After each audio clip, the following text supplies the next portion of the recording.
Washington Journal continues. Iain Murray joins us now, Vice President at the American Enterprise Institute, Joint Competitive Enterprise Institute, I apologize, joins us to discuss a new report that organization has done, focusing on shrinking, reorganizing the executive branch. But first, remind us what the Competitive Enterprise Institute is. Competitive Enterprise Institute is essentially the premier think tank in the US that's focused primarily on regulatory affairs. A lot of people do tax, defense, healthcare, that sort of thing. We look at regulations because regulations are really we think the biggest burden on the American consumer, taxpayer, household today. And we'd like to see that burden reduced. And how do you go about doing that? How are you funded? We're funded by a variety of sources. We have private individuals, foundations, and much less, in fact, corporations. We respect the privacy of our donors, but to the extent that I don't know who they are. So it's going to be very difficult for them to tell me what to do when I don't know who they are. Iain Murray here to talk about a new report, Shrinking the Government Bureaucracy. You can find it on the Competitive Enterprise Institute's website, CEI.org. And this report focuses on the regulatory agencies. And as you said just a moment ago, the regulatory issue is very much the focus of CEI. Why these 7 agencies that you focus on here? Well, this all came about as a result of the President's executive order on reorganizing the executive branch. He asked for recommendations from the agencies, but he also asked for recommendations from outside. So along with quite a few other think tanks and groups in Washington, D.C., we submitted some recommendations, but we decided to polish them up and present them to the public as well. The reasons we chose them are it's the areas in which we have the most expertise. The Environmental Protection Agency, the various financial regulation agencies, the National Labor Relations Board, the Federal Communications Commission, and the Department of Commerce. We have expertise in all of those areas. We don't do healthcare, we don't do social affairs, we don't do war. So we decided to concentrate on those areas that we knew about. And talk through some of the recommendations. There's some recommendations to get rid of some of these regulatory agencies. Well, indeed. A lot of these agencies were actually put in place in the 1930s when the conditions were very different. The Federal Communications Commission was created in 1934. The Communications Act was last overhauled in 1996. It barely mentions the Internet, yet they're using powers that were meant to have some effect on Ma Bell to try and regulate the Internet. We're not sure that's right. We think that we need to start again in a lot of these areas. In a lot of cases, we find that the agencies are actually ignoring constitutional mandates. The Consumer Financial Protection Bureau, for instance, is not accountable to the President, is not accountable to the Congress. It even has some protection from the courts. We think that that's ignoring the Constitution's mandate for checks and balances. The Environmental Protection Agency is very difficult for Congress, which is responsible for all the spending that the executive branch does. It's very difficult for Congress to know exactly what the EPA is spending its money on. So we urge greater transparency in their budget so that we can get back within constitutional constraints. Some of the specific recommendations from CEI regarding the Environmental Protection Agency, you would recommend abolishing the Office of Enforcement and Compliance Assurance, returning its functions to program offices, abolishing EPA's 10 regional offices, transferring their emergency response capabilities to the Federal Emergency Management Agency, eliminating the Integrated Risk Information System at the EPA, eliminating all heavy communities and smart growth programs at the EPA, and eliminating the environmental justice programs at the EPA, eliminating the environmental education programs related to grant programs at the EPA, and reforming EPA's science programs. How much shrinking of the EPA are you talking about here? How many people would be reduced at the EPA? The scope of the EPA's work, do you have a sense of how much it would shrink? I think that's up to the agency when it actually implements these plans, or to Congress when it mandates them. A lot of what we recommend has to be done by Congress. Some of it can be done by the executive branch, but a lot of it has to be done by Congress. But we think that those details are really for the people who are closest to the organization to work out. But I imagine we'd probably see the EPA shrinking by about 25% at least.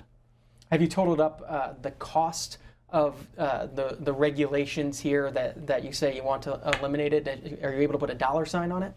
The cost of regulations is a really nebulous affair. Our colleague Wayne Cruz does an annual snapshot of the regulatory state called 10,000 Commandments. And in that he calculates that the total cost of the regulatory burden on the United States at the moment is something like $1.9 trillion. That translates to about $14,000 per household.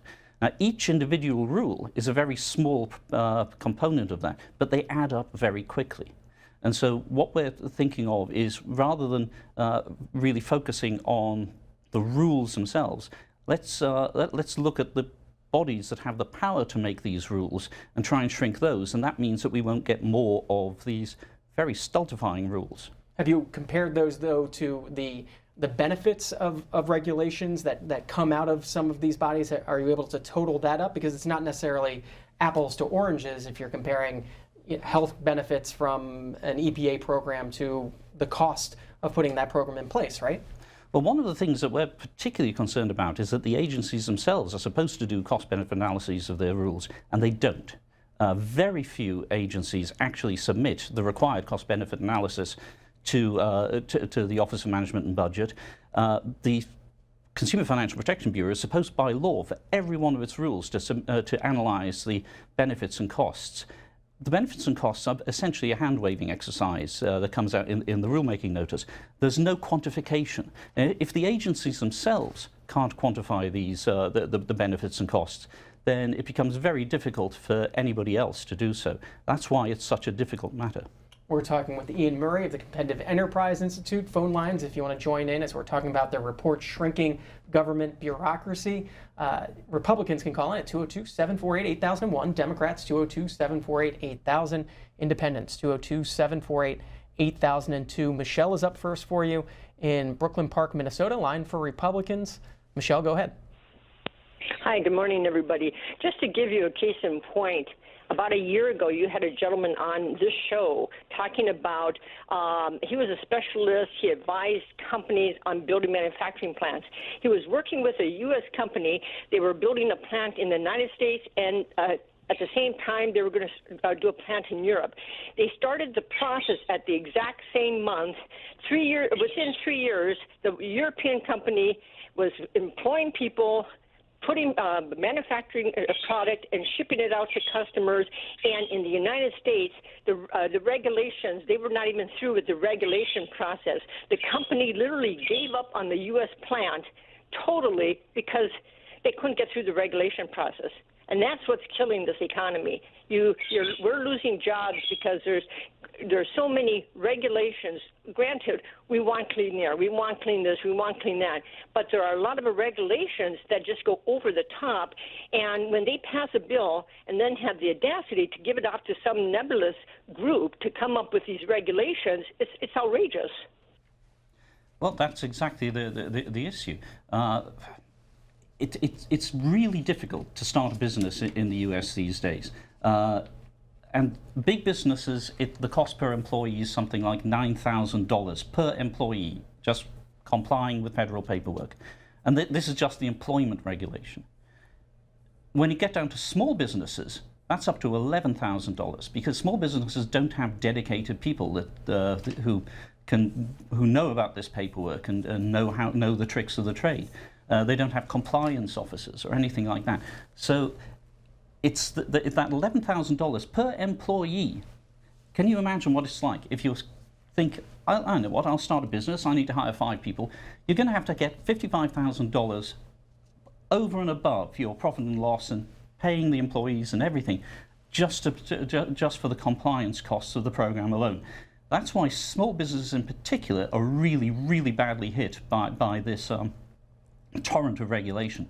But you're right, large businesses are too. And when large businesses can't open plants, that means a lot of other small businesses who would have sprung up to surround that plant, they're also hit.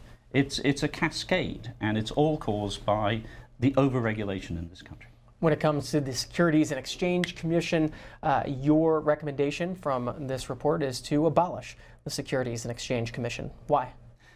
Because the Securities and Exchange Commission was set in place in 1934, when it was really difficult for anybody to know, out in the country, to know how to invest in a new venture that may be many, many miles away from them. Perhaps they might get a newspaper that would occasionally refer to the business environment that this company was in. So people could be taken advantage of. Today, you can get your stock tips on your phone. You can get up-to-date environmental information about what's going on in that industry. You can know what's coming. We have a much savvier investor these days who doesn't really need to be protected in the same way that people were in the 1930s. It's got to the stage where if you want to do a peer-to-peer loan, new form of financing that sprung up where people invest in people individually.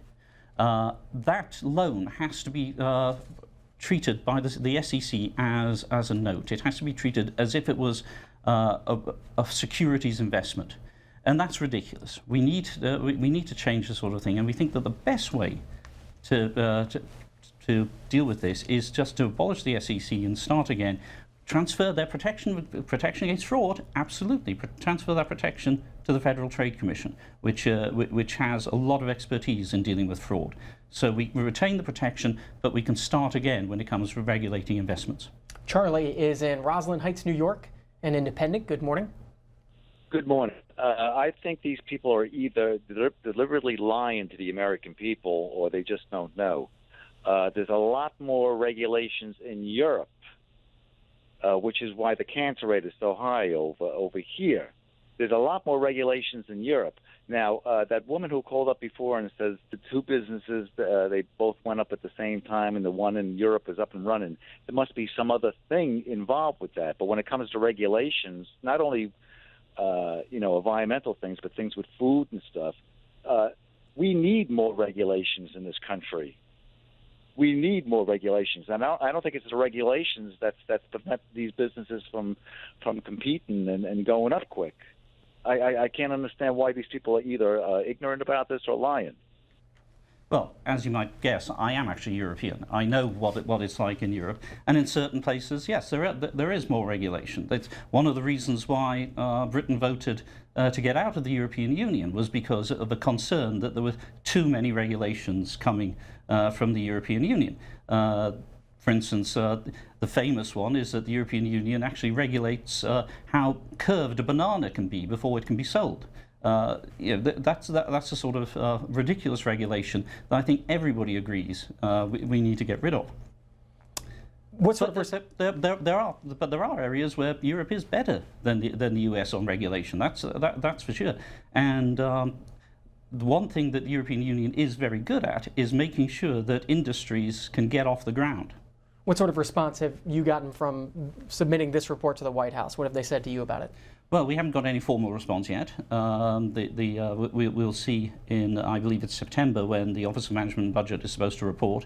Hopefully they will take on board some of our recommendations. Hopefully they'll take on board some of the recommendations that other groups like the Heritage Foundation, the American Enterprise Institute have put out. The Cato Institute had a very good set of recommendations, I thought. So we'll see what happens, probably in September, I think. In Massachusetts, Iain is an independent. You're on with Iain Murray from the Competitive Enterprise Institute. Go ahead. Hi. My feeling is that I agree with the last caller. We have a history of corporations polluting our waters and doing terrible damage to the environment, and at the cost of the American people. I'm sure you didn't cost in the effect on our health system due to those problems. Right now we have a problem in Detroit where water isn't even being allowed to be able to be drunk because it's poisoned. Why? Because people with this corporate mentality are so quick to save a buck that they don't actually think even twice about what the consequences are for their actions. We have to start thinking about our people. We have to start thinking about what we want as a country. And I'm sorry, but there is something called climate change, and it's having an effect on the environment, and all the more reason to be much more careful of what we're doing to this planet of ours. Thank you. Mr. Murray. Well, one of the things that we have to recognize is that the Environmental Protection Agency, for instance, hasn't actually done that good a job of protecting the environment. When you look at, for instance, the recent gold mine spill in Colorado, where the river was horrendously polluted, that was actually the fault of the Environmental Protection Agency itself. The mine owners wanted to do something different, which would have prevented this spill. The EPA let it happen. The Consumer Financial Protection Bureau talks about protecting people from the abuses at Wells Fargo. Definitely some very bad things happened at Wells Fargo. But they didn't realize that this was happening. It was up to the Los Angeles Times to break the story, and it took the CFPB 2 years to move from supervision to enforcement there. So in a lot of cases, we're seeing that these agencies which are supposed to protect us aren't actually helping us in any way. Are there some things that you believe these regulatory agencies are doing well? Are there good regulations in your mind? I certainly think that there are agencies out there, such as the Federal Trade Commission, which do a good job. The FTC learned its lesson in the 1980s. The FTC started to overreach when it attempted to ban advertising of products aimed at children. Even the Washington Post realized that this was a bad idea, and in a series of editorials called the FTC the National Nanny. And so Congress stepped in and restrained the FTC a bit, and the FTC learned its lesson. The FTC has, in fact, to my mind, been the model agency for regulation over the past 20 or so years. Jim is in New York, line for Democrats. Go ahead. Yes. On a lot of the newer vehicles, they have too many, like when you have your check engine light come on, for example, there's so many sensors in these vehicles anymore. It can cost you anywhere from $400 to $1,500, maybe even a couple of thousand. The car industry is just too overregulated anymore, and it's really bad, and stuff. You take a person who don't have a lot of money, example, and they have an old car, they tend to hang on to that more because they can work on it or fix it themselves. The vehicles are just too complicated. But all the you look under the hood and you got to take it into the shop. A lot of people don't have money to fix that stuff. I mean, that's all I have to say about it. But Mr. Murray. No, I think you're exactly right. If you look at all the regulations that have been put on the vehicle manufacturing industry over the years, they have significantly increased the cost of a vehicle, while at the same time decreasing the weight of the vehicle. And that has significant implications for safety. All other things being equal, a heavier car is much more safe for the occupants than a lighter car. So what the regulations have done, far from protecting our safety, is they've made our vehicles more vulnerable, and at the same time, they've made them more expensive. The Commerce Department employs about 47,000 people. As you note in your report, spends about $8 billion annually on its mission. How would you change the Commerce Department? Well, the Commerce Department is a very interesting department. We chose this as an example of how you would actually abolish an entire government department. And we decided to do this using various principles that have been tried around the world and have been proven to work. The Commerce Department is really a hodgepodge. It's half of it is the National Oceanic and Atmospheric Administration, which is essentially an environmental agency with some survey capabilities, and also the National Weather Service is part of it. Other parts of it are grant-making bodies. So they essentially pick winners and losers in the marketplace. And there are things like the Census Bureau is there. There's no particular reason why the Census Bureau, which is a constitutionally mandated government function, no particular reason why that needs to be in a department dedicated to commerce. So we recommend taking the Census Bureau out and seeing what can be done to privatize parts of its functions, but it might make sense perhaps to combine it with some other statistical agencies to create an Office of National Statistics like a lot of other countries have. So that's one thing that we can do. We can look at the breaking up the National Oceanic and Atmospheric Administration. A lot of its activities can actually be done by or managed by the private sector. So let's privatize things which can be privatized. Let's take laboratories, get them out of political control. Let's make them charitable trusts so that they can operate independently.